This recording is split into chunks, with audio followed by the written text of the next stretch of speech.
I mean, is Cooper Rush worth 2.5 points? I would hope Quinn Ewers put up a decent stat line against Arizona State. If he didn't, we have a real problem. You can say the same thing about Creighton. Okay, they have the one good game against Kansas at home. When Toast talks about the kicking market, it's like some earth is flat shit. Andy, true or false, this is going to be a dog walking. Dog walking. This is my dog walking of the day. I think it's going to be very ugly. Dog walking. I think this is going to be ugly. Hey, get this sword. That a lot of times 9 hitters are slappy hitters. They make good contact. Maybe they don't strike out a lot. They're also candidates to get pinch hit for. So if you're, a dog, especially like at home where you might not get the 9th frame, back of the lineup, some of these guys are getting listed at like, Trey Sweeney to not strike out plus 210. Like, you're like, holy crap, you're taking that all day long, Yeah, they ended up ripping the market down. And like I said, it's up, but it's not two-way. So I'm waiting for him to come back because we killed him on that. I doubt it's going to come back in the same respect, but we'll see. Good morning, everyone, by the way. Hope you're all having a lovely Wednesday morning. Hope you all had a nice Tuesday night. I had a great one. Makes 4 great days in a row. 4 winning days in a row. Saturday was all right, but 3 great days in a row. I'll take that. Hopefully this positivity continues. I do have a lot of bets open today, although the market, as of right now, doesn't love them. Not exactly cleaning up, not exactly dripping with closing line value this morning as I sip on my coffee, but we'll see. No, it didn't. It moved against us. Okay, I must be reading it wrong. Hold on. Let me look now because I looked like a couple hours ago. I see 4.5s on every book except for one. At plus 110. Oh, my God. You're right. Okay. I was about to curse you. I was going to curse you out on the show. When we got minus 140. When I woke up, I saw minus 130. And I was like, this son of a bitch, Toast, maybe bet into a bad market again. What game are you talking about? We have Arizona team total over. Me and Toast are on pretty heavy. But we got 3.5 last night, and I woke up. We got minus 140, and I woke up and saw minus 130, and I was like cursing Toast out when I was awake for 7 minutes. I was like, this motherfucker, man. But all right, we got 15 games to get through. 17 today, man. Well, we don't do the game 2 of doubleheaders on the show. I don't blame you. It's dude, it's so hard, and all it takes is a couple bad experiences with those doubleheaders until you arrive at that, like where. Dude, one time where they're just like they roll out the lineup and it's like, wait a second, they're not even playing these two guys. Like, why did I even spend all that time talking about the game? Like they roll out the lineup and it's like, oh, Lindor and Alonso are sitting game 1. Yeah, well, bullpen shit. undetermined also the back end.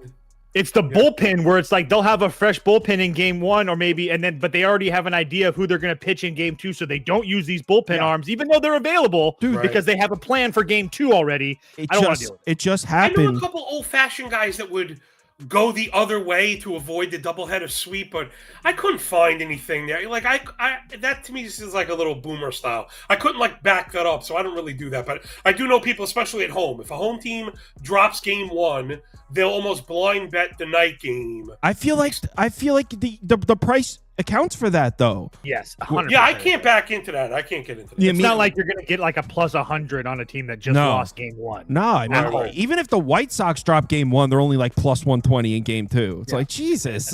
But yeah, so Minnesota-Baltimore, speaking of doubleheaders, I do have the first leg of the doubleheaders queued up in case you guys, I don't have a bet in either of them, but bring it up. John, do you have anything you like in this Minnesota? Yeah, I like Ober and the Twins first 5. I'm going to keep smashing against this Orioles offense and while the getting is good. Plus, Dean Krispy Kremer. I've never really been buying whatever it is the hell he's selling. Hold on, I got some notes on everybody. I've been really digging this stuff, popping the hood on all these guys. So, Ober's been really great as of late. Just 4 earned runs in his last 21 2/3. 0 home runs allowed in that span, which is really always the big note in him. He's got the big-time extension, so he's always going to have good whiff rates. He's got out pitches to the sweeper to righties, curveball to lefties. I think Orioles struggle, and Kremer, he's put up 2 money starts in a row, right? That I mentioned it yesterday. 7 innings minimum, 2 earned run maximum. I am absolutely selling the rip on this. Yes, he's like throwing the curve more, and it's kind of helped the arsenal. He does not induce whiffs. He is not really good. I'm just not going to be afraid of him, and the Twins offense has shown a little bit of life lately. They K a lot, but that's not really Kramer's game. So, yeah, you can give me the Twins at 5 at plus money. I think Ober is an order of magnitude better than Dean Kremer at the price. You can still get a plus 100 on that, so that's still available. I'm surprised. First 5 over for me. I'm actually probably going to end up betting a small little bit on this. First and foremost, I feel like the price is absolutely wild. I mean, I get that Kramer has been pretty good his last couple starts, but let's not forget the 2 previous starts before that he got absolutely shelled. Matter of fact, 3 of the last 4 before that he got absolutely shelled. So to be honest, I don't really know why Minnesota would be a dog in this situation, especially because we know that Minnesota's been playing much better baseball lately. They've also been pretty sufficient versus right-handed starters. But as far as, so I do think that Minnesota can put a couple runs on Krispy Kremer, as John likes to say.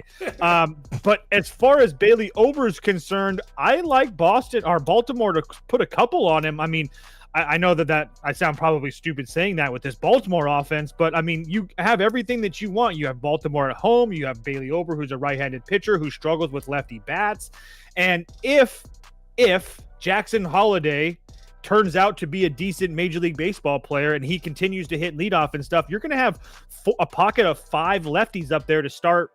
I'm sorry, 4 or 5 lefties up there to start that lineup. So I definitely do think that there's ways that Baltimore can get a couple runs here. So first 5 over 4.5. I don't know. I might bet it just to have a little bit of action in the morning, but nothing crazy. Someone said my mod only has 6 runs in this game for real. I didn't look at it. I didn't even look at the doubleheaders. Also, you got to keep in mind Charles is the one punching in the ballpark numbers on that. So I have it as 4. You know what? I'm not even going to deal with it. Go ahead. Yeah, let's move on to the next one. It was not 6 though. Yeah, that didn't sound right. Charles, you could tell me on an under because it was at 9. Yeah, but I'd be going over 7. You know what I mean? Yeah. Unless that person was talking about the first 5. Oh, maybe he's talking about the first 5. Yeah. Then it was 6. Yes. Oh, that's what he's probably talking about the first 5. Yeah, that makes more sense. Yeah. All right. Cardinals, Phillies in Philadelphia. Me and Toast, John, we were talking about this, I think, with you. Me and Toast nailed this one yesterday. We had the over 7.5 at almost even. We got like minus 112 and an over 7.5. I'm still pissed off. We had and now it opened 8.5 this morning, right? It was 8.5 before the game got delayed. It was 8.5 minus 110. We had 7.6% CLV. We like nailed, sniped it. Like, dude, but obviously the market's caught off. We were on the midnight show a couple of nights back. Like, why is this 7.5? And we took it, nailed it. Didn't get to reap the benefits of it. I'm good here. I have no interest. I'm not going to. I wouldn't bet against the Cardinals with a lefty on the mound, though. They've been hitting left-handed pitching, so I'd be careful if you're playing on the Phillies here. Yeah, for me, I'll just go really quickly because it's easy. I'm not a big Fetty guy, so I'm not going to bet this, but it would only be the Cardinals for me. I personally like Jesus Luzardo, but I get that he's not giving up a lot of runs, but he gives up a lot of hits. And at times in his career, he really has had control issues. We start to see that kind of pop up 2 of his last 3 starts. So if you're going to give up 7 hits and 2 walks and have 9 base runners, or let's just call it 6 innings, I do think that gives a Cardinals team that we know can really hit left-handed pitching a lot of opportunities here today. As far as Fetty goes, I don't know how he does it. He's kind of like David Blaine. So I truly don't understand how he continues to put up 0s and 1s for the most part. I get that he had 1 bad start in Boston and Milwaukee, but besides that, he's been pretty damn good. And if we do know something about the Phillies, they do kind of struggle versus righty starters. Righty starters, and this is kind of going back a couple years now. This isn't like the Phillies versus, you see a Phillies versus a righty and it's an automatic bet. I mean, Ortiz, Bybee, Gavin Williams, Pepe Le Pew, Merrill Kelly, Bradley Lord, all pitched really, really good games against him. Are really good games against the Phillies. So it would only be St. Louis for me in this game. I think that this price is a little bit crazy. I would probably be more comfortable with a St. Louis team total, but regardless, it would only be St. Louis somehow. I'm putting the over up. Someone asked, Kyle, did you bet the over? No. I was talking about this game was supposed to be played yesterday, and we had over 7.5. That bet obviously has been voided. They weren't going to let us get that shit again. They opened it at 8.5 this time. They were not letting us get that. So over a pass because I think the Cardinals can get a couple off Luzardo. I'm not a Fetty guy pitching on the road in the bank. Phillies should score. They always hit better at home. So it would only be over. But I liked my 7.5. I'm good on this 8.5. What do you think, John? I'm going the other way. I'm going to go fake sharp. In your face, the Fetty destruction is coming. Sub 4 ERA, the Sierra's at 5.25, 11% walk. The control, the command has all been really bad. Plus, talk about the ultimate sell the rip spot, right? The opposite of buying the dip. He just had pitched a complete game shutout. We are going to back this up. He's given up 5 earned today. Again, it's all sinkers. The whiffs are not there. He's really lucky on contact. He's got 4 different pitches with a 400 X slug. I'm surprised to hear you knock the Phillies. I feel like versus righties have actually been coming along especially pretty well. at home. Especially at home. At home, I will give them at home, but if you look at their game logs, it's a lot of they leave a lot to be desired on the table versus I mean, the underpinning stuff is all pretty strong. It's there, yes. The underpinning stuff, the K rate is low. The slug is over 400. 47 hard hit, 360 xWOBA, but those are 361 xWOBA implies like more than 5 runs. So the Phillies are kind of where I'd like them to be right now. So I'm off Fed. You got to give me Luzardo all day. Just 3 earned runs once all season.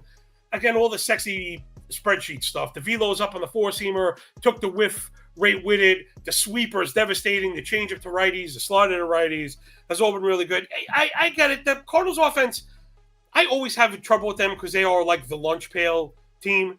But I don't think they've been. I don't think they've been great. No, I'm going to have to scratch across the run. I do like I said, for me, it's Fake Sharp Incorporated because I think it's like Philly's run line. Maybe even the F5. Maybe the F5 run line is probably my safest bet. Yeah, I was thinking about playing the first 5 over just because I do think that they can get a couple off Luzardo, and I do. Yeah, Fetty won't be always. I want to be clear. It's me there too. The weather is a little crappy though. That's why I'm not doing it. It's like still a 50% chance of rain. I want to be clear. I kind of agree with John. I wouldn't bet the Cardinals here. I'm just too scared to bet against the Cardinals against lefties. But I agree with I think the Phillies smoke Fetty. So I hope so. He can't keep getting away with this crap. Brewers. You know what? We all took Brewers on the show last night. I wish I bet it. What was it? Plus 132 last night. I'm showing consensus plus 114 now.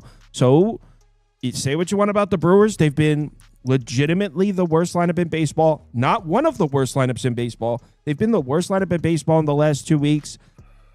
The sportsbooks took some Brewers money overnight. There's some sharp action coming in on the Milwaukee side, buying this number down.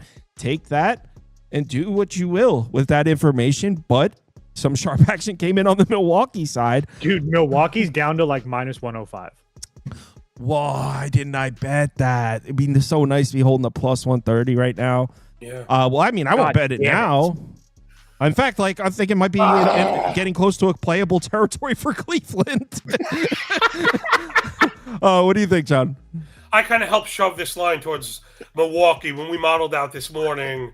Milwaukee F5 was the play that I like. Henderson is like hashtag good at baseball. And I'm getting worried that Gavin Williams hashtag like is not at all. Henderson, it's not just a 1-star, right? We're not just chasing that. He's got over 200 innings in his minor league career. He has a 27% K minus BB and a sub-1 whip. The 4-seam is excellent. I never liked usage above 50%, but when you have the shape, the movement, the ability to throw it up in the zone the way he does, you can get away with it. And I'm a little boomer there. I like the 4-seam changeup combo. He's really just been a 2-pitch guy. So that's why I'm really like at a 5-inning max for Henderson right now.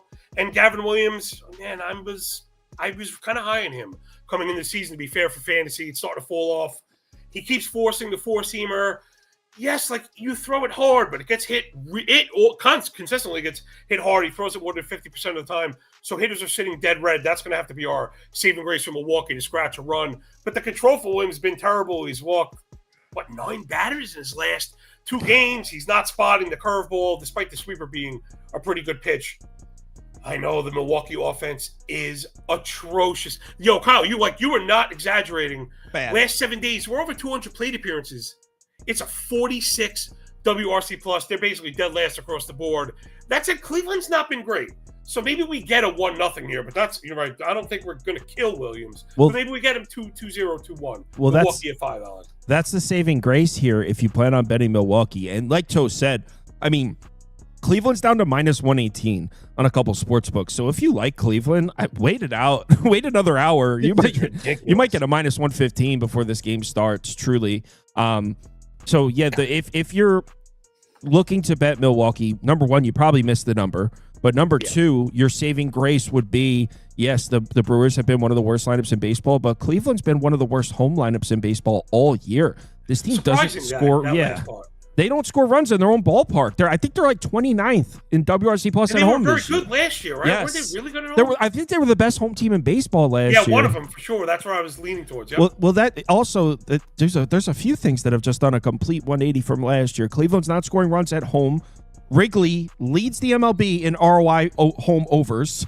Seattle is in top 5 in ROI home overs. So that ballpark hasn't even started playing up yet, really, right? No, it's not even warm in Seattle yet. Still raining. Yeah, I know that but we've talked about their offense a few times. They're going to be really, really volatile. But they're a pop for to lead the night in runs any given night. John, I knew it was all smoke and mirrors when they tried to build up Dylan Moore and say that he was going to be a positive guy in that lineup. No, okay? I knew it was all smoke and you were mirrors. going to get every day 200 batting average. So, Yeah. So I'm putting Brewers up, but I want to be very clear. We missed the number. The move was to take it last night. When we picked Brewers on the show plus 130 last night, that was the move.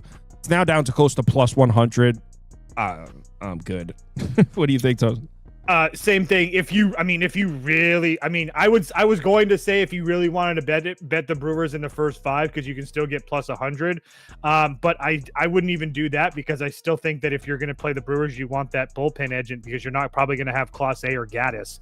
And Cade Smith is 2 of the last 3 days. So your top 3 arms all 2 of the last 3 days in some way, shape, or form. Cade Smith will be available, but it would only be Milwaukee for me. I missed the number. We should have bet it last night. We said we liked the Brewers last night. I bet you Trevor bet it. Trevor. Yeah, it's Trevor. We can't trust him. I know. He's Arizona Giants. This is the one. Trevor.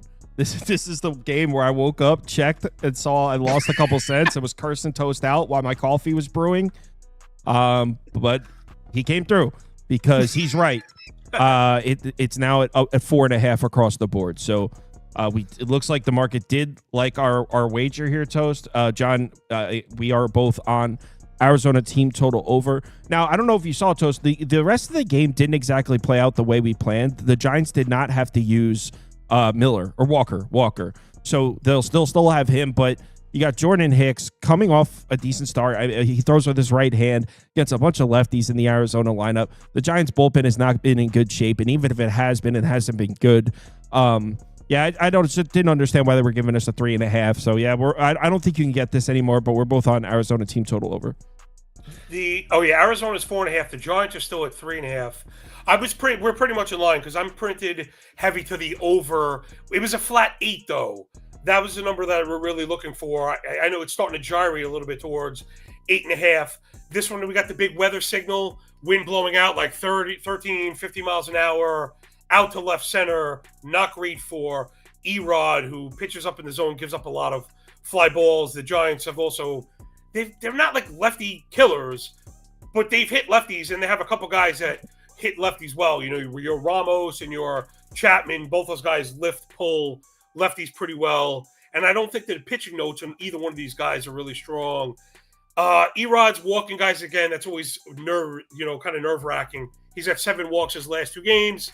He's throwing the 4-seamer way too much. It's not a great pitch. And he's getting hit hard across the secondaries.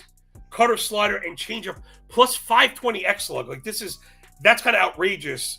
Those are the kind of numbers that really get you in trouble, again, if you're going to be in the air with the wind blowing out. Hicks, I'm just never big on all these sinkers. To throw a pitch 54% of the time with a single-digit whiff rate to me is always a red flag. The rest of the stuff is good, though. I have to give it to him. The splitter and the sweeper all kind of grade out nice. Even the 4-seamer grades out nice, which I'm surprised he doesn't throw it more. So this one, I'm doing the total more for the low number. Like if this was 09, I don't know if I'd be going 09, but I definitely like 08 because my confidence is probably shaken in both of these bullpens also. In particular, Arizona. I'm not trusting their bullpen at all. They've a nearly 7 ERA last 2 weeks. That's 47 innings. Plus 1.5 whip, 90 zone contact, almost 3 homer 9. So if we don't get it early, hopefully we get it late. Arizona needs Justin Martinez and AJ Puck back. I know not a lot of people like AJ Puck. Yeah, Martinez is going to be back. I like AJ Puck as a reliever. I think AJ Puck's solid. Dude, the thing is with those closers, it's kind of like the holder in the NFL. Everyone remembers like when shit doesn't go their way. When they're pitching well, no, they don't get the credit. So everyone, I feel like 90% of MLB fans hate their team's closer. Like, it's just how it is. Jeff Hoffman. Yeah. Dude, he was incredible the entire season. Like, unhittable, or everything checks out. He's filthy. He's had, 3 blow-ups in the past week that are like... Yeah, but what's the difference, John? What's the common denominator?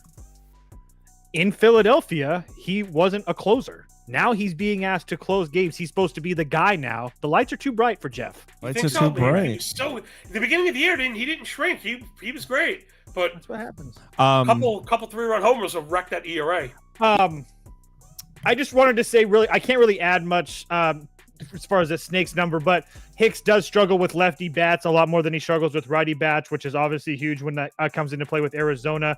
And then really quickly, I won't make Sauce pull it up, but the level of right-handed starters that the Diamondbacks have seen has been insane going back to April. Schvelli, Senga, Nola, Canning, Senga, Yamamoto, Sasaki, Gonsolin, May, and Verlander. So I get that Roki and May haven't really pitched great, but they're still pretty damn good pitchers. So maybe not so much Roki Sasaki right now, but everybody else on that list is really good. So the step down in competition for Arizona is just humongous today. Yeah, you can see on the screen here, they've seen a lot of very good righty starters, and they're still, and the Arizona still offensive numbers versus righties is still top 10 in baseball despite seeing all of them. So yeah, I wouldn't be surprised if I think Trevor's on the over. It looks like John likes the over as well. Wouldn't be surprised if the Giants put up a 5 or 6 piece themselves as well, but I feel more comfortable just isolating the Arizona side. The only thing that kept me off the over is that I get that Erod's been very bad, but he's also faced the Dodgers, the Phillies, the Mets. So I do think that this is could be a little bit of a fresh air for him because the Giants numbers versus lefties isn't fantastic at all. So he's also not very good, but that's why I isolated Arizona personally. Toast, go ahead. Yankees Mariners. I tailed you on this one as well. It's Castillo first and foremost. We're on Yankees team total over for those listening. I don't really know what to think of Castillo really at home either. John can probably tell you with a little bit more detail about how bad he's been pitching so far this year. But he's just one of those guys that even if the ERA, some of these starting pitchers we can talk about, their ERA is high, but all their expected numbers are better and yada, yada, yada. Castillo has a bad ERA. He has a somewhat okay whip. He has a bad xFIP. He doesn't really get guys to chase. It's all really bad. His fastball velocity down, everything that you would want as a pitcher as far as Castillo goes, everything's down. And now you're going to be facing this Yankees team that has killed a couple right-handed starters that they faced. They killed Hancock. They killed Severino. They're the best road lineup in baseball, and we're going to get 9 full at-bats with them. Not to mention the fact that I don't know how long Castillo's going in this game, but you're going to have Munoz, Brash, and Spear all worked yesterday with 20 pitches or more, and Carlos Vargas as well. So not only have the Yankees seen those relievers, they're going to be a little bit limited as well. So I just feel like at 3.5 with 9 full at-bats with this Yankees team, I couldn't pass this up. I didn't want to deal with Will Warren, but I do think that the Yankees bats can come to play today. Yeah, completely agree. I also like Toast said, that they just saw Munoz, Brash, and Spear last night. So in the event that Seattle has a late lead, maybe it's 3-2 Mariners going into the 7, 8, 9. Still think we're very much in it because they just saw those arms last night. Yankees look terrible against Wu, but dude, Castillo's stuff is not like Wu stuff. Castillo's a guy that even when he pitches well, he's still 6 2/3, 2 or 3 earned runs. He's still giving you a couple earned runs. Castillo's value is he eats innings. He's a reliable guy. He can take you deep into the game. He's not really like a 7 shutout inning type of guy. So I even if Castillo pitches well, I still think we're in this. There's just so many avenues to the Yankees getting to 4 runs here. Minus 140 is expensive, but I think it's worth the squeeze. As far as the side, I don't know what I think about Will Warren. Toast just said the same thing, so I'll reiterate it. Yankees team total over 3.5. John, I believe, is on Yankees first 5. I had Yankees first 5, not having looked at the team total to see that it was 3.5, because I think in short it's the same idea. It's first of all, Yankees are a 4-run team getting off the bus almost anywhere. Luis Castillo is not Brian Wu.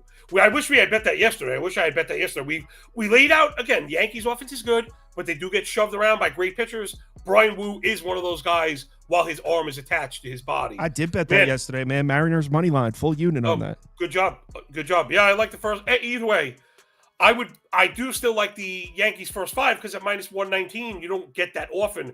But I'd rather pay you the next 11 cents and hop on a team total with you Warren has been a bit of a mixed bag. There's a lot to like. He just shoved his last time out, went 7 1/3, gave up 1. Part of me is like, is this the breakout coming? Part is like, should we be selling the rip? The four-seamer grades out excellent. He's got a really excellent fastball, even though it's only 93. The curveball also has a 54% whiff rate. It's sick. Man, it is sick. I'm not a big fan of the sinker or the changeup to lefties, but he has made it work at points. They're really kind of high in this guy as far as the organization goes. Castillo is my fail point here for the Mariners. I'm just not seeing it. The command and the control is terrible. He's living up in the zone. He's getting hit hard. He just gave up 5 earned runs. You mentioned just everything is degraded. He used to throw 98, and now he's throwing 95. You used to get a rising fastball when the shape starts to go and high-end starters start to throttle fast four-seamer usage for a sinker. That's a huge red flag. That's exactly what we've gotten. The changeup is still a really sick pitch, but he's not featuring it the way he did with Cincinnati. This is not like the changeup first colon collapse that we were getting. The slider's also not very good. He's hanging all the time. Seattle offense also, last note, this is what pushed me for the F5. The Seattle offense has been terrible the last week. They're batting 209 as a team last 7 days. They have a plus 20% K-minus BB as a squad on offense, which is really kind of terrible. And even backing up to the last 2 weeks, talking over 300 PAs versus righties, sub 100 ISO, bottom 5 line drive, bottom 5 hard hit, 7% barrel. Yeah, I think I like the Yankees first 5, and I like the team total. I think we both get there. I also think that the Seattle, sorry to interrupt you, Sauce, but I do think the Seattle offensive numbers, even over the last week, and so like you've talked about, is even aided because they played in Oakland for 3 games. Because if you take out those Oakland games, this team isn't scoring anything. Right. Yeah, that's what I was. Oh, they have shown. Yeah, that's a great point. Something else we want to think about. Some teams have the zero floor. Yeah, right. Well, like they have legit zero. The Reds showed us that yesterday. Kyle, I was thinking about you for like 3.5 hours straight yesterday, as the Reds would put a leadoff man on second and not score, then put a leadoff man on second and not score. That sucked yesterday. That sucked. Yesterday. Yeah, that was embarrassing. But yeah, like to put graphics to what Toast just said, Mariners bats maybe a little bit misleading. Look at the last 14 days. We're all of a sudden a below average lineup. On the season, they've been crushing. Last 14 days, we're talking 15th at WRC plus. Same goes for right-handed pitching, flirting with the idea of being a bottom 10 lineup against righties. And look, this is why I isolated just Yankees team total over. I'm not a Will Warren guy.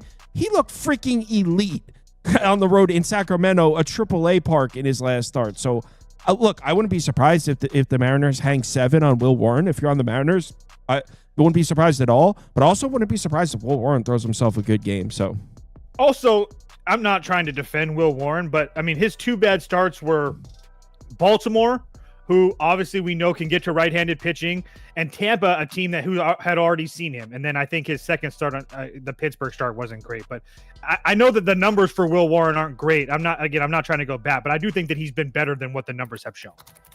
Next up is Baston on the road against Scoobs. And I went in on a bet with Trevor in this one, kind of tailed him on it. I was feeling his vibes. His confidence was high. Didn't get it. Doesn't look like I got. Oh, I actually did get a little bit of CLV. I got like 10 cents. I'm on the over at 7. If you think Boston can score 2 on Scooble, I think we get here with 7. I know Toast kind of thinks Hunter Dobbins pitches well. I disagree. I think the Tigers are going to score on him. I'm a little worried. I'm always a little hesitant to take overs in this ballpark. We just got one yesterday here. We had the over yesterday. We hit that easily. Maybe pushing my luck, going back for a second over. Wind slightly blowing in. This is not a park that's conducive for scoring runs. But I do think the Red Sox are able to scrape a couple across on Scooble. And if that's the case, there's no reason not to bet an over at this low number of 7. Toast, did you actually bet the Bo Sox here at this big price? Haven't yet, because the numbers keeps going. It's like the same as it was last night. Relax. Hey, 5 cents is 5 cents, bro. When you're a sniper, you can see whatever you want. Let's pass the ball to John. Yeah. Toast is considering taking the big plus number and fading Scooby. John, what are your thoughts? I'm not fading Scooby. He's too good. He's better than he was last year. But again, the price is so good, and Dobbins is not bad. So I want to give Toast the credit that at least you're getting on a pitcher that's good, right? We're not backing Kiner Montero. We're not backing our show favorite Antonio Senzatella or anything like that. It's not anything that bad. Dobbins is good. I'm on the over. More than anything, I'm surprised you didn't mention it. The bullpen's both in rough shape. Chapman, 2 of 3, 29 pitches. Whitlock threw 32 last night. He's probably not available. Weissert also 2 of 3. Wilson went 2 of 3. Slayton also pitched yesterday. So Boston's bullpen maybe hanging by a thread. I haven't been a huge fan of theirs. Also, Vest threw 36 pitches for the Tigers. I doubt you'll see him. Conley threw 21 pitches, blew the save. Woo! Brisky went 16. Holton went 22. Now, even though they had days off, that bullpen also a little bit hanging by a thread. Yeah. So the Dobbins notes are pretty strong. The four-seamer is pretty good. He throws it too much. Though I'm always the red flag for him, no horizontal run on the four-seamer. That's what I worry about. Right when you hear guys that throw like that pin straight, I'm going to drop the Kyle Farnsworth, bombing you. Also, the slider is not great. And Skubal is freaking amazing. 7 earned runs to his first 10 2/3. 4 earned runs in his last 37 innings. He's throwing the changeup first. The four-seamer has better velocity, better shape, more whiffs this year. Like, he's better than he was last year. I don't really care who the hell he's facing. I like the over because I think you get a better exposure to, like you said, 2 runs against anybody. 5-2 easy push. Maybe Detroit kills Dobbins or the Pens implode. So I think we have a few pathways to the 7.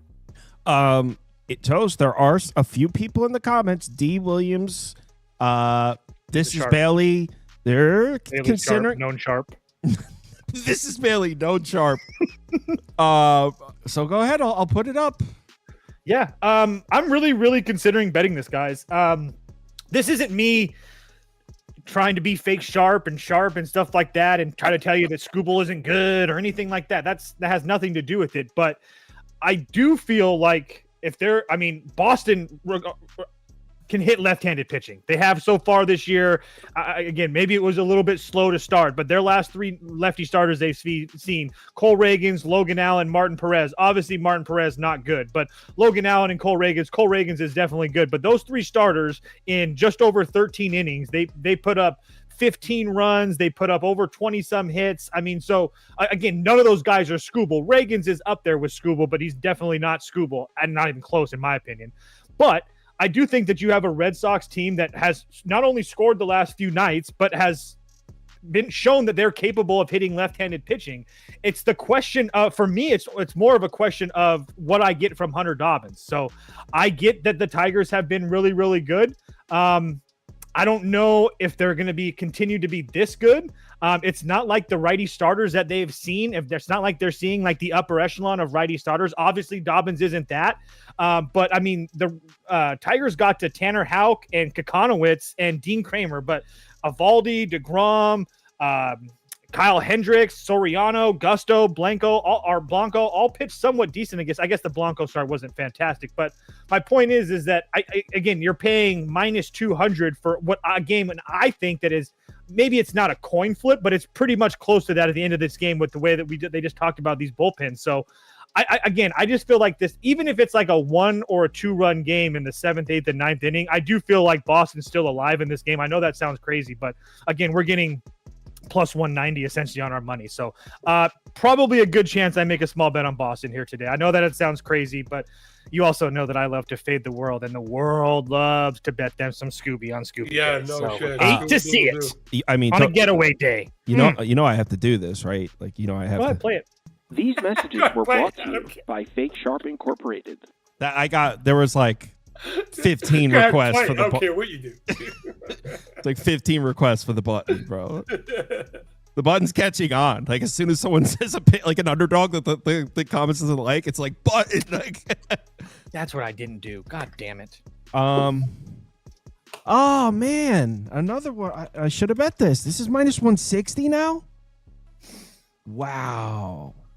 Yeah, I would say like the other game, this is the opposite. Now I feel like the value's on Tampa. Yeah, it might be getting to a playable range of the rate. So I'll say what I said last night. It was at minus 140 when we talked about it last night. I was really close to placing a bet on Toronto at the minus 140. I know it seems crazy laying a big number like that with Toronto to win a baseball game, but this just seemed like the one. You got the starting pitching advantage here. Toronto has been getting to righty starters. They have been. We're talking like 6 in a row. They've been scoring on righty starters. They can score on Pepio. They're going to have the bullpen advantage in this one as well. Not like a huge bullpen advantage, but I'll pull it up here. The Rays, Clevenger, 2 of the last 3. Manuel Rodriguez, 3 of the last 4. Ucheta, 28 pitches last night. Fairbanks threw 18 pitches. So pretty significant bullpen advantage here for the Blue Jays. Starting pitching advantage. In my opinion, the lineup advantage. I mean, I think if it wasn't for the Blue Jays logo and all the shit we like to make fun of them for, like kind of like the lore that comes with the Blue Jays, like they're just such a clown Especially franchise. in our group. They're such a clown franchise that, where if it wasn't for that, I think this would be close to like minus 180. If it wasn't for like the how bad the Blue Jays or how hilarious the Blue Jays are about blowing leads. So I think it's a Blue Jay spot. Kind of wishing I bet the minus 140 last night. John, I see a first 5 total here. I'm assuming that's your graphic. Yeah, I kind of like the under 4.5, but now as the price, man, is moving, you could sell me on. I have it at minus 102 on the half run through 5 on Tampa. This one I kind of called maybe about a month ago that nature would correct for Bassett, that he would go south, and nature would correct. He called him Pepe Le Pew before for Pepio. Who I remember, if you remember talking early in the year, I liked Pepio coming in. I actually think he's a good pitcher. I think he suffered at home, so I'm gonna be back in Pepio on the road. Quality starts, 3 of the last 4. The 4-seamer checked that under the hood. 95 looking good. The off-speed stuff's all really good. Changeup, slider, and the cut fastball have all been really, really good. Suppressing hard contact, his location is good, and he's inducing whiffs. Chris Bassett, the wheels kind of falling off for the Bassett Hound. 15 earned runs in his last 22 in the third, including 6 home runs. Listen, it was always kind of the same. It was featured sinker. It's 91. It's not a good pitch. I was never buying it. So I could see Pepio, who I actually think is a better pitcher, just suppressing Toronto, keeping them to 2, hopefully not 3. And then the Rays offense kind of sucking, even though I know I was just kind of rough on Bassett. Right now, the Rays offense on the road should not be scaring anybody. They cannot sniff right-handed pitching to save their life. The last 2 weeks, dude, they have a 579 OPS. Again, that 20% K minus BB. Remember, it's a stat that we love for pitchers to mark excellence, right? A pitcher having a 20 KBB is fantastic.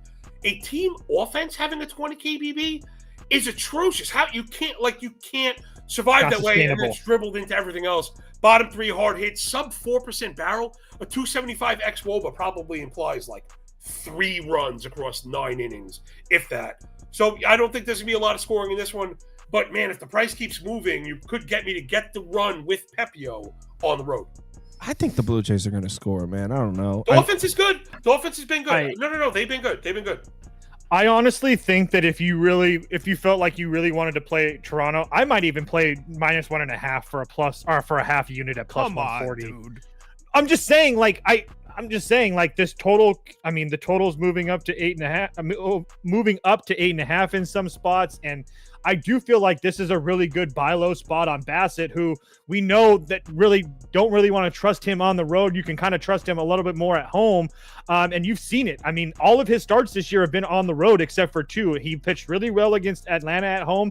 And then the Cleveland one wasn't fantastic. He gave up 3 runs, but I don't really worry about this Rays offense versus right-handed starters. I mean, it's not like they're seeing great righty starters: Chad Patrick, Tobias Myers, Taijuan Walker, Wheeler, Scher, Carrasco, Will Warren, Lugo, Lorenzen, Randy Vasquez, Still and Cease. I mean, Still and Cease is good. And then as far as Pepe Le Pew is concerned, look, not only is the Blue Jays bats coming to life, but at the same time, I don't really know if I like the spot for Pepe Le Pew coming off of playing the Yankees twice, Philadelphia, San Diego, and Boston. I mean, I don't know. I just sooner or later, I feel like this guy's luck is going to run out, and he really, really struggles with with righty bats. That's going to be Bichette, Guerrero, Springer, Kirk, guys with power that can really make him pay. And he's really not that great versus lefties either. So, I just think this is a really, really good spot for Toronto. All of that being said, it's really hard to trust that Toronto bullpen. So, do I bet this? Probably not, but I do think that Toronto probably wins by 2 runs. Takers in the comments saying, Kyle, I jumped you in the league. Let's go through the league standings real quick. He's right. he did. It's briefly though. Tinker, you gotta watch out for him, dude. Yeah, he doesn't have enough of a lead to really chirp yet because I'm right there. So he's always up there, so he can chirp a little bit. In the skin rash division, Hat number 1,000 for Sauces in first, followed closely by Turd Burglar and Beef Ellie. In Milwaukee's best, you got Southpaw has taken a lead, followed by Padres bullpen stinks. Staudio, Rock Roll, Rep the 315 is up there. It is not even funny. In Bumble Swipes, yes, Tinker has passed me and is now in first place, but I'm in second, followed by Shriek and Ill Subliminal. Let's go to the Southern Conference here. In Dish Detergent, we got Jim Boy in first place, followed by the Rub and Tug Express and Wooder Boy. And then Mick Booty Sauce is in fourth. I don't know. In Eastern Beyonce, Charles Selman has a lead, followed by Chia, Diego Money, and Jolly Green. And then the Mole People. Mole People's not a very strong division right now. Carl Bellamy's in first, followed by I'm Your Huckleberry, Fried Turkey, and Grebbia. All right. Where do these people get these names? Dude, you know what it is? Just to get your name read out loud. Exactly. They're entering. They don't care about the money they win. They don't care about the trophy. They just want to make me read a ridiculous name on the stream. That's like their goal, is to make me have to read that. Like, oh, no, I don't care about the cash prize. I just want to make you read Turd Burglar every day on the stream.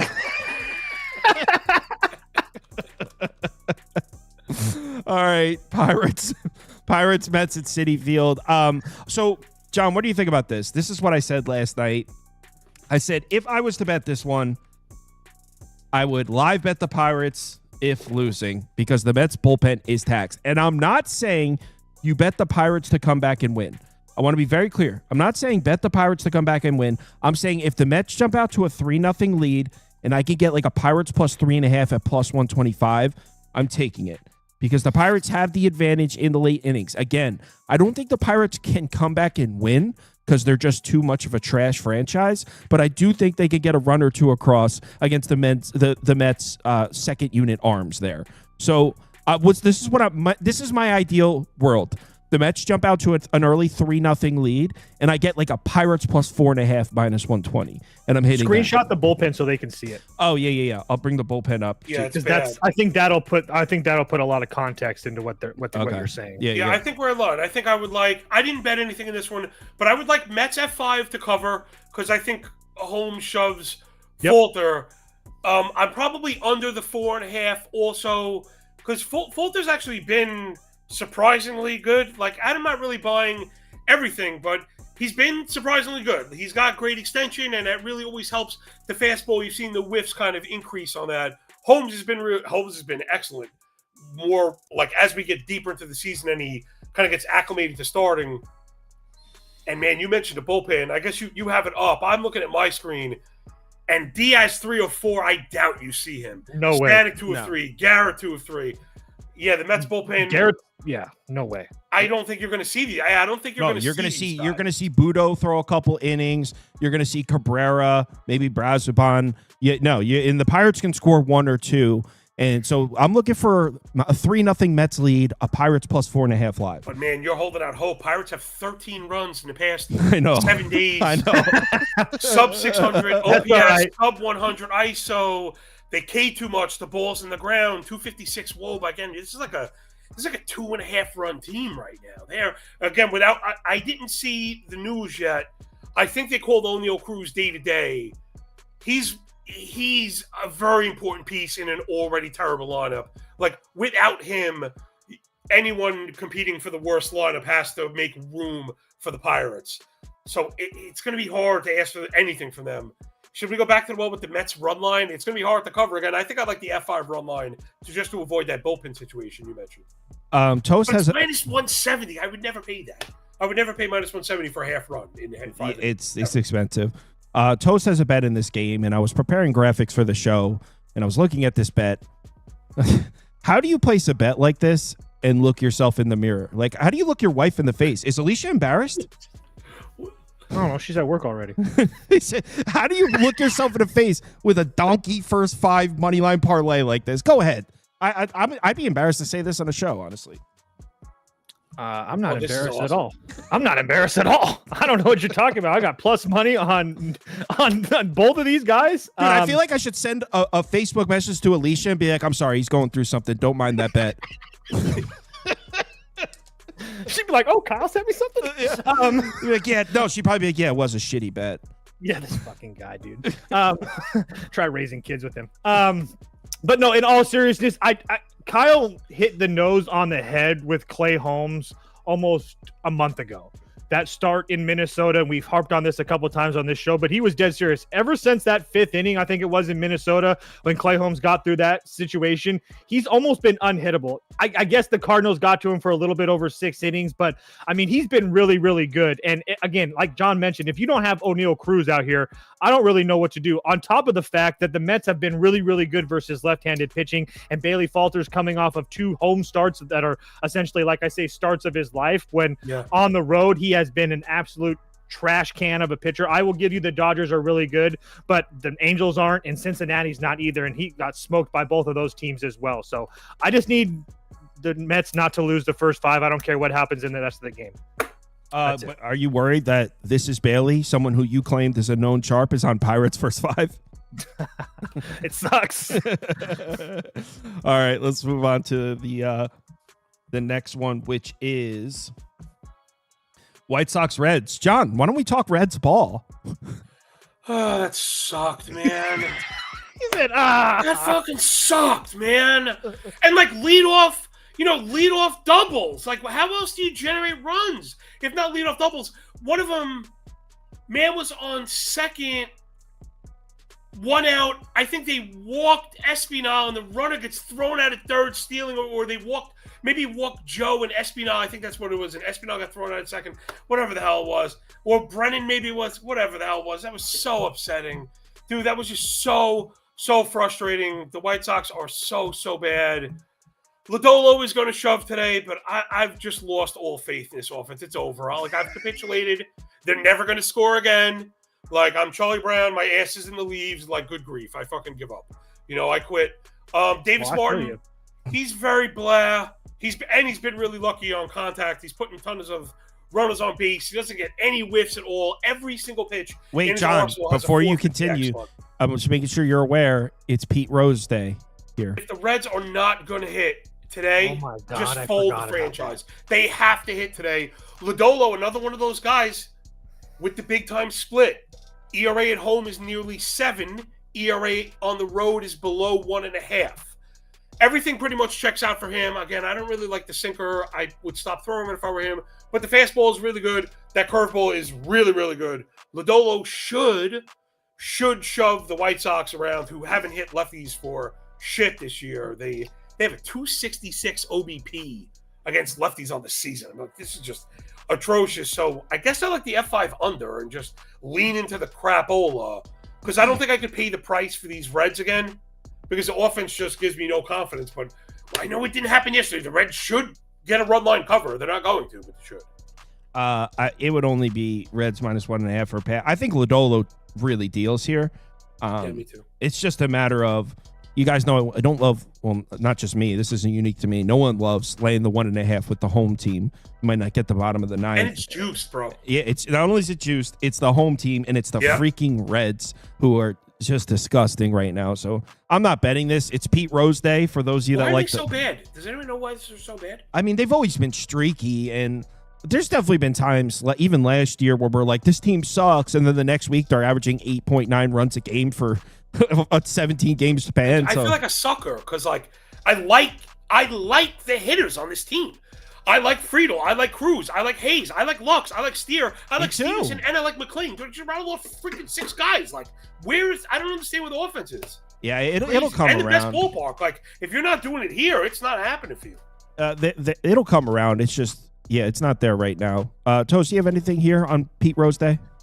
No, I really want to play Reds -1.5, but I want like plus money, at least plus 100. I don't really want to pay -110 for it, but I will say it's just so hit or miss with the Reds. I mean, if you look at like the righty starters that they've seen, like Blanco, Hunter Brown, AJ Smith-Shawver, Miles Michaelis, all blank them, but they put up 7 on McCullers. I mean, Schwelly pitched well, 4 on Grant Holmes, 4 on Trevor Williams, Palante they got to, Sensatella they got to. That's who Davis Martin is to me. Is one of those bad pitchers. So in theory, the Reds should be able to score. But again, do I want to pay -110 for it? Probably not. So I do think the Reds win.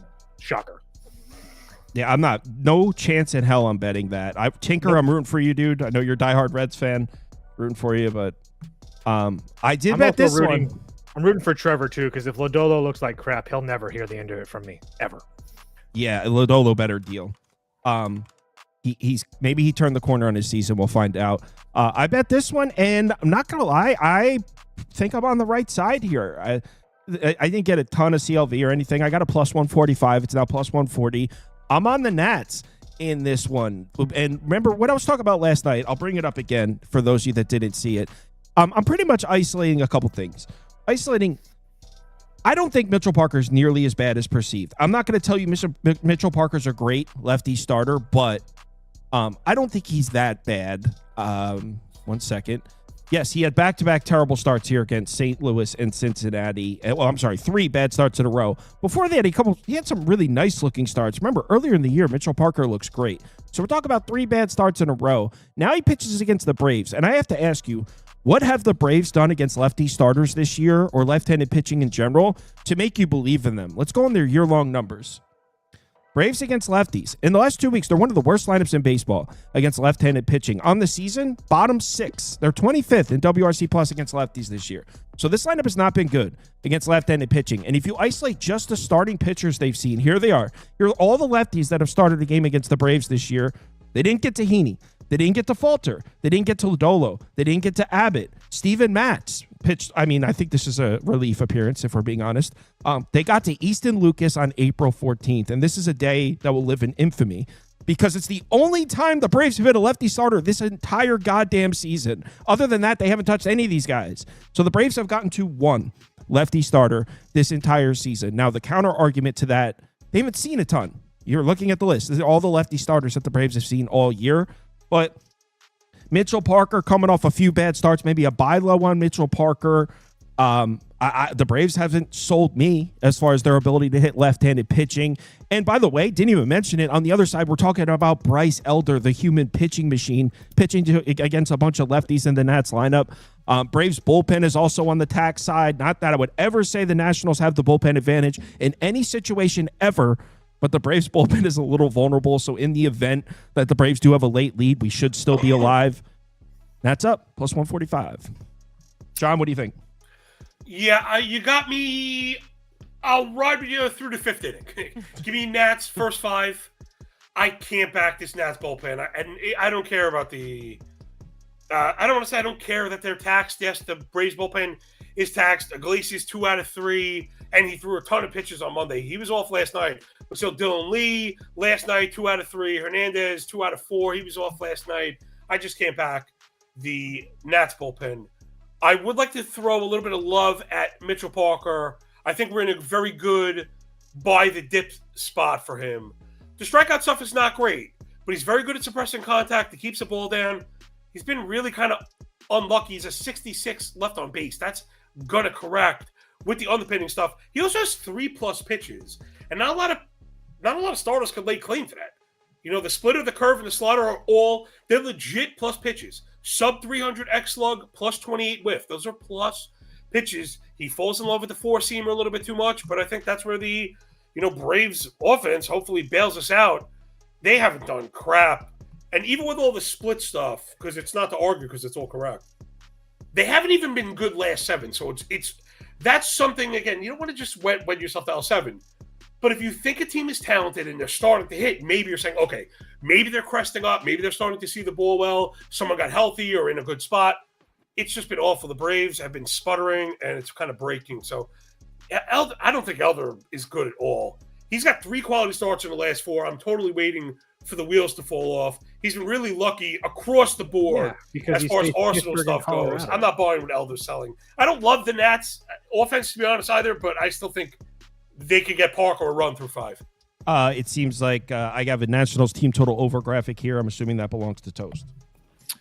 Yeah, Nationals. And I also played the Nationals first 5 on the money line at plus 135 as well. Yep. So I will buy the Mitchell Parker love that you guys are spewing.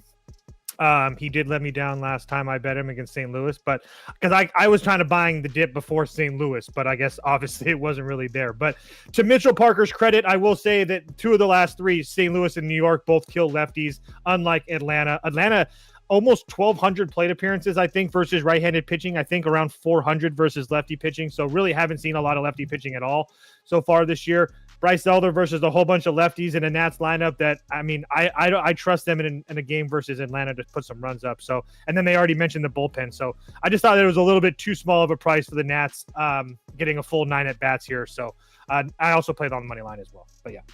All right. Worth 5 minutes. We're all natted up. Let's move on to the next game, which is Miami, Chicago, and Wrigley. John, you got anything for this one? I have no freaking idea. I was kind of leaning towards an under because I think Tyon is in a good buy low spot at home with the wind blowing in against a Miami offense that kind of stinks. And the last time we saw Weathers, remember, this guy's a former first-round pick, all the kind of prospect pedigree. A lot of us pitched in the major leagues, all that good stuff. Yeah, a lot of us fantasy herbs were waiting for the big fucking breakout. He was supposed to be a star in San Diego. Happening. He was shoving this spring. He looked like he was going to be going out and getting Cy Young votes. So I'm just really watching this one. I like to see guys the first time out. But last time we saw him, the four-seam was great. The changeup, and the sweeper are both excellent. Again, Tyon gave up 5 runs last time out. He's not that bad. He's kind of going to do the crafty thing, spotting shit, lower third or whatever. He's really, really boring. But if you're going to get right against anybody, it would be Miami. So I'd be leaning under 4.5, again, with the weather in Chicago. It's a bad offense. The Chicago offense, almost unrecognizable from a month ago. Right now, they have a 79 WRC plus the last week, and they kind of stopped doing everything we like to see. I know Ian Happ is not like an MVP type of guy, but man, he seems to have. I think he means a lot to that team. Switch hitter, yeah, can play a lot of positions. He's a good hitter, makes a lot of contact, stretches counts and stuff. Maybe they were a little top heavy. I was going to say, I think it matters when teams lose their leadoff guy, especially a guy like that. I think that it matters. I mean, I really do. So to be honest, I was kind of leaning the other way. I was saying over a pass.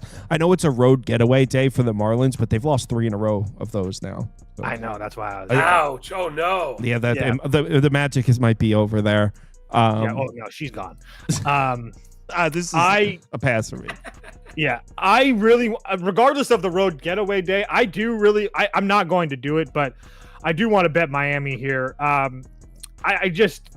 I feel like if we even get like 85% of what Ryan Weathers was in the spring training, I think this is like Miami should be live. I'm pausing because it's really hard for me to talk shit about Jameson Taillon because he just continues to go out there and find ways to pitch well. So yep. I understand that he got lit up versus the Mets, but home starts against Philadelphia and Arizona, his last 2 home starts, he was fantastic. He was fantastic on the road against the Padres. It would only be Miami for me. Obviously, I said Miami last night. They ended up losing in a walk-off. I think that's what it was. It would only be Miami for me at this price. I still feel like this Cubs price is absolutely ridiculous. Don't bet that. I didn't. All right, let's move on to the next one. Although I agree, I wouldn't bet the Cubs at that number. They should have lost last night. Agreed. Yeah, trust me. And I was getting shit on it, and everybody was like, "Oh my God, how can you pick the Marlins? It's the Cubs." John, Patrick Corbin was a -250 favorite last night. It's down to -220. Looks like they took some Rockies money. Senzatella's getting some respect from John. What are your thoughts on the Tella here? Yeah, it's -225 now. Funny. Yeah, they took some Tella money. Tella attracts the sharps. He does. John, what are your thoughts on the Tella here? He's legit one of the worst pitchers in the league. I mean, there's no doubt about it. 4 earned runs in 4 of the last 5. He throws the 4-seamer 55% of the time. It is atrocious. Right, I mentioned the lack of horizontal movement being a red flag for a 4-seamer. He has below 3 inches of H move. Like, I had to note that because it's so incredibly low. He doesn't have a single pitch in the arsenal that doesn't have a 500 X slug. Again, I didn't get to run this. Maybe I should do it later. I don't think you're going to find another pitcher in the league that could lay claim to that. Then I wouldn't pay to back Patrick Corbin. So for me, this is over or nothing, of course. That's what me and Toe said. Because I don't really love the Texas bullpen. The Colorado bullpen is also kind of shitty. Corbin has made some tangible changes, right? He's throwing the slider first. It's not a terrible pitch. Pulling back on the sinker anytime you're doing that is going to help. But he's also had contact issues across the arsenal. as well. I have found every time I try and back this damn Colorado offense to do anything, they've kind of stung me. If anything, their underpinning stuff is better, against lefties than righties. They still strike out a bunch, but they do lift it, they do pull it, they do hit it hard. They've hit some home runs off lefties, gotten some extra base hits. So yeah, it's at 9. I wish it was 8.5, but I'd be looking to go over this one. I'm not betting this shit over a pass. No, me neither. I'm not betting it either, but I just wanted to make a point. I said it last night too. Again, I just don't. Everybody wanted it. It's catching Corbin Day, yada yada yada.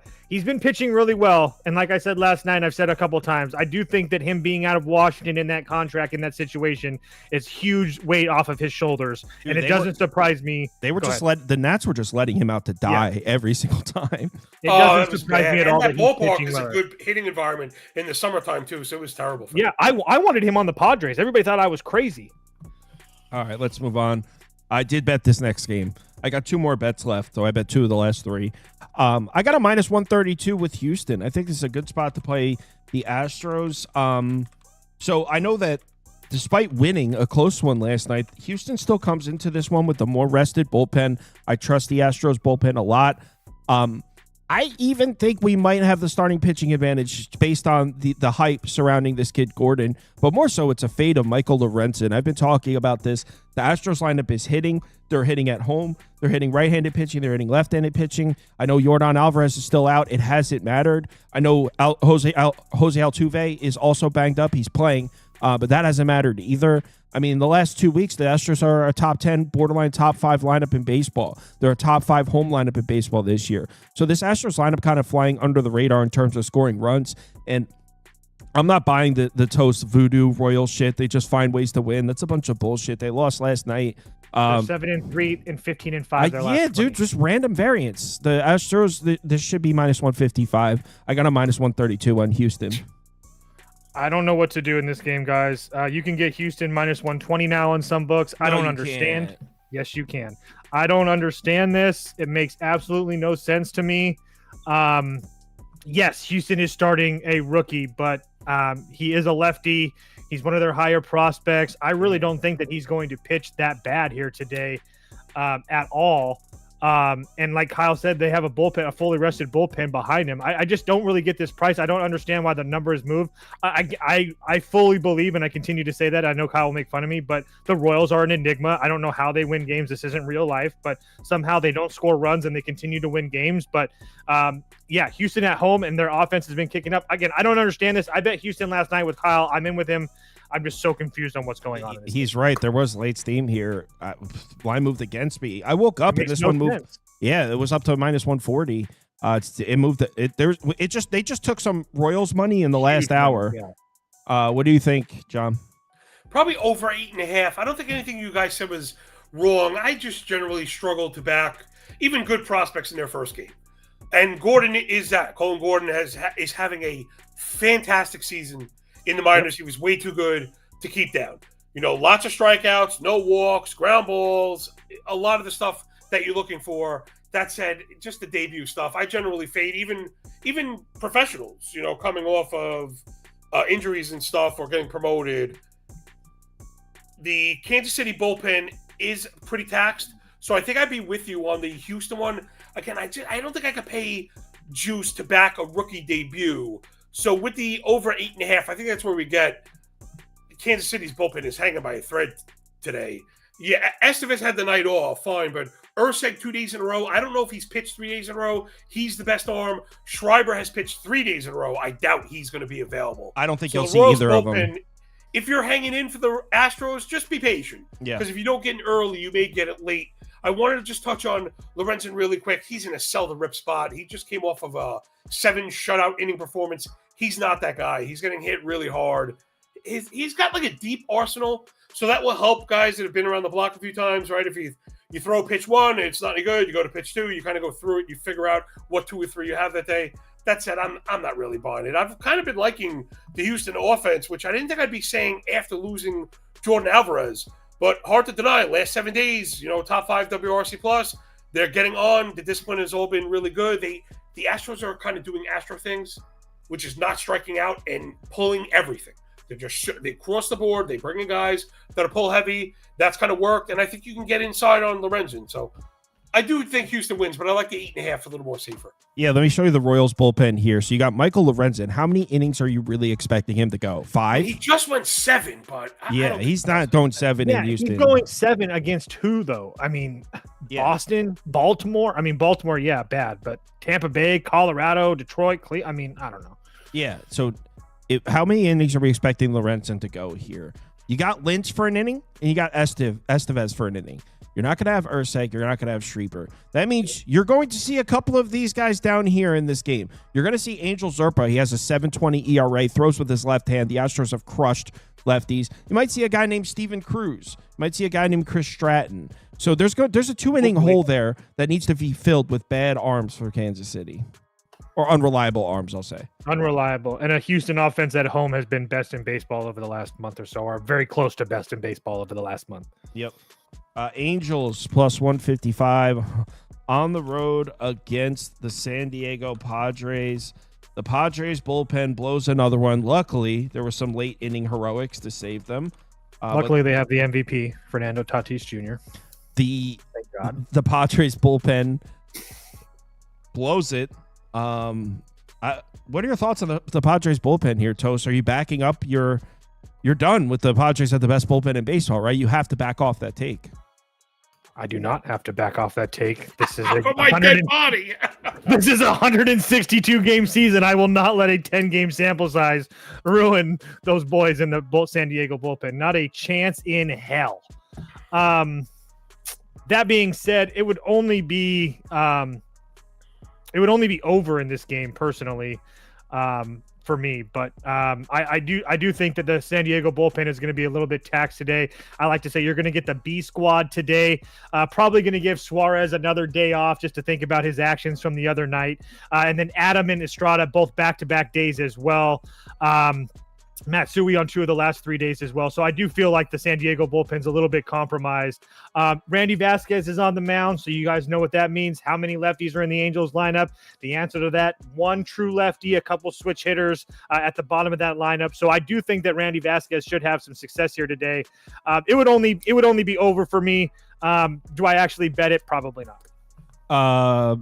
Yeah, I agree. Only over a pass. Like he said, both bullpens taxed. I don't really trust either starting pitcher. I couldn't get there. I really don't know.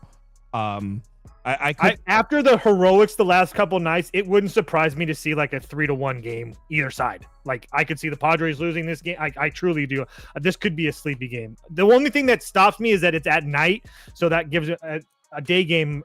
Yeah, I don't know. We'll see. Let's go to the bullpens. Well, we already know the Padres are the best bullpen in baseball. So. Yo, John, any thoughts on this one? Can I say one thing? There's going to be a day when I figure out Photoshop, and you guys are all going to be screwed. I'm just going to let you guys know that we're right safe now. there.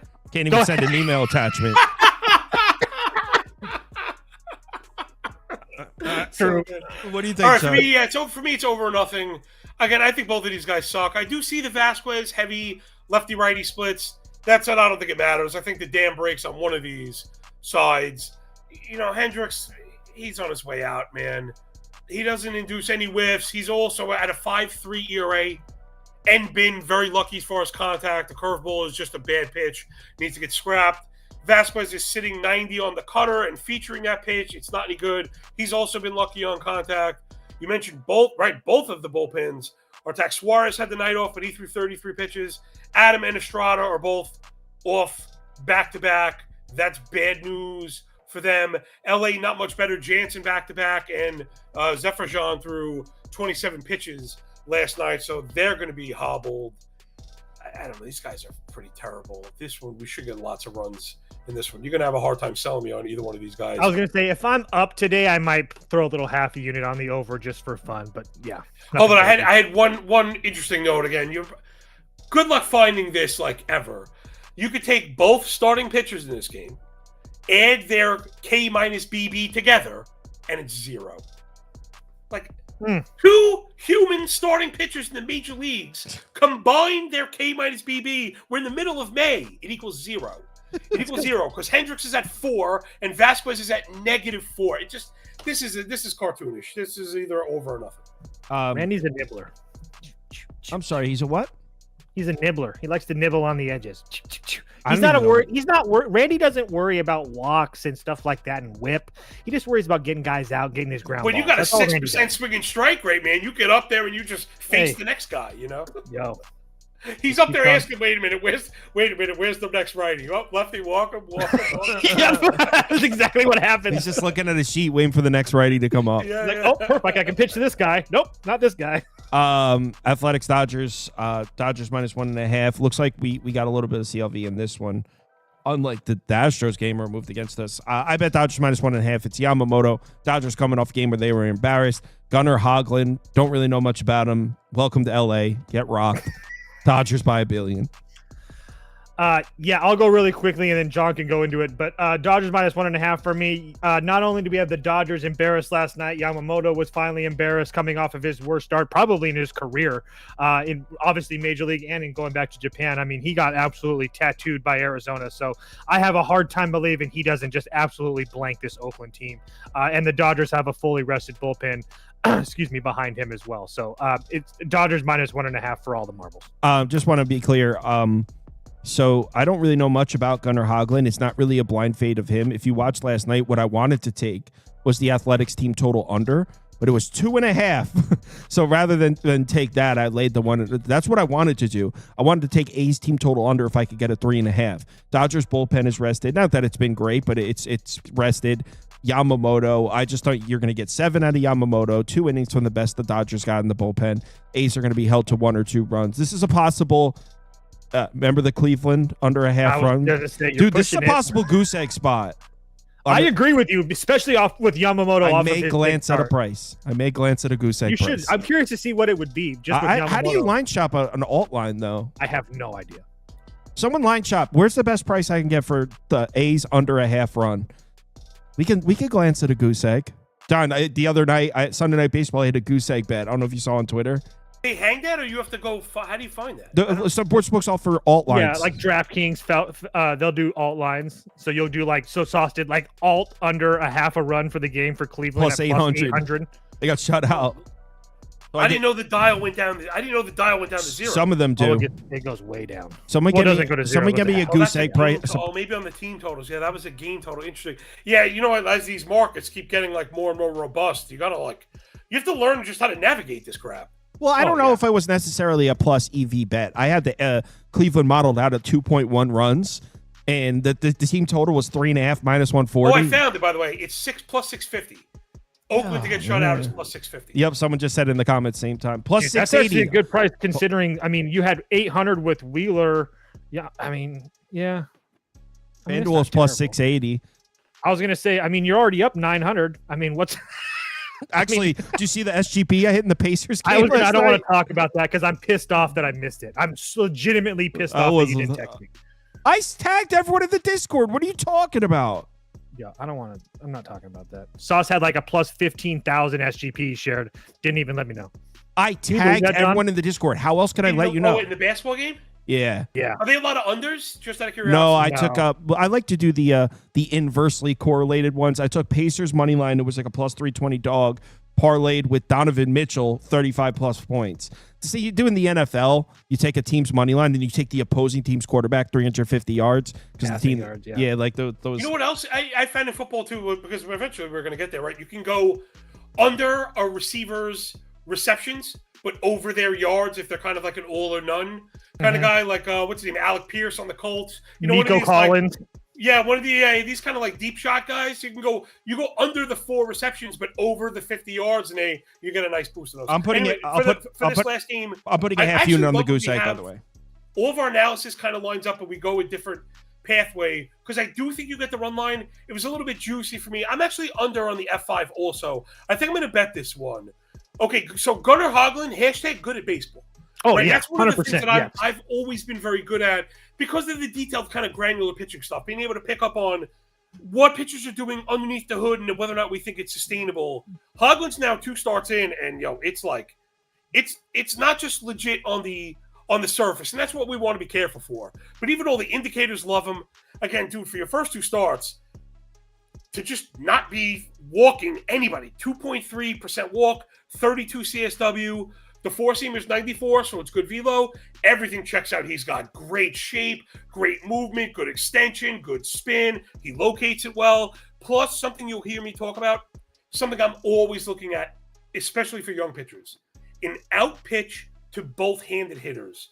And Hoagland has that. He's got a changeup to lefties and a sweeper to righties that is straight up devastating. Now, I don't necessarily think he's going to dominate the Dodgers. That's not where I'm going. But he could give up 3, and again, I don't think Yamamoto gives up any through 5.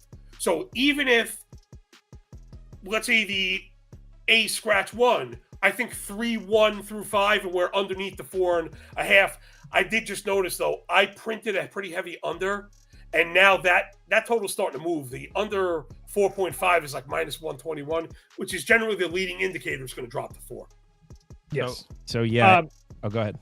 I was just going to say, as far as Gunnar Hoagland, I just wanted to say, too, is that not only is he supposed to be good, he's one of those guys, and we've seen Lindy on this show talk about this a lot, that he pitched in the PCL a lot. So he's pitching in Vegas, where some of his numbers might not look great, but you got to remember, he's always dealing with fantastic weather in that PCL and stuff. It's just, so again, I think he's going to be really good. It wasn't a fade of Gunnar Hoagland. I just wanted to say that because he's so good. He was drafted top 40 like twice. He didn't want to play for the Pirates. He went back in the draft, and then Blue Jays got him. So yeah, I mean, he's really good.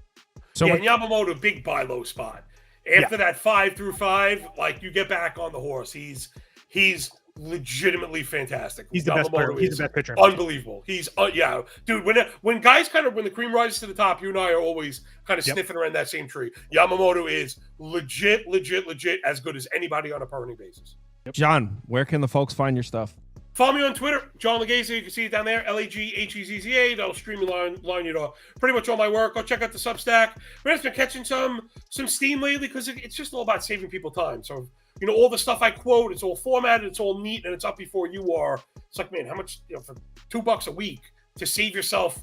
I have testimonials from people that are like, dude, you saved me like 3 hours a day. I'm like, yeah, okay. Would you work for 3 hours for $2? Of course you would. So yeah, there's a lot of stuff on those spreadsheets, and that's his Twitter on the screen. It's also tagged on my Twitter, so you can follow me. Guys, always a blast, Joe. Yeah. Yeah.